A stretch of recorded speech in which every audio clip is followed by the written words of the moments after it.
Hello friends, welcome to SK motor work Silchar. আজকে একটা new video নিলাম, যেটা হলো ডিজায়ার সামনে লেফট সাইড অ্যাক্সিডেন্ট হয়ে আইছে গাড়ি।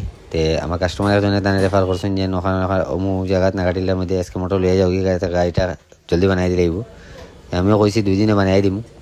তো আমরা গাড়িটার বাম্পার আর ফেন্ডার হেডলাইট ওটা রিপ্লেস করবো, আর বনেটটা আমরা রিপেয়ারিং করবো। তো আপনারা ভিডিওটা কন্টিনিউ করেন, দেখুন ভিডিওটা ভালো লাগলে ভিডিওটা লাইক করে শেয়ার করে দিবা। আর যারা যারা আমার পেজের মধ্যে নেয় তারা আমার পেজটাকে ফলো করে রাখবা। আমরা গাড়িটা কাজ শুরু করি, আপনারা ভিডিও কন্টিনিউ করেন, এন্ড মিস করবে না। গাড়ি এন্ড কীরকম হয় না হয় আপনারা কমেন্টে জরুরি জানাইবা, আর ভিডিওটা বেশ বেশ করে শেয়ার করে দিবা। আজকে অতটুকু, আমরা কাজ শুরু করি গাড়ি।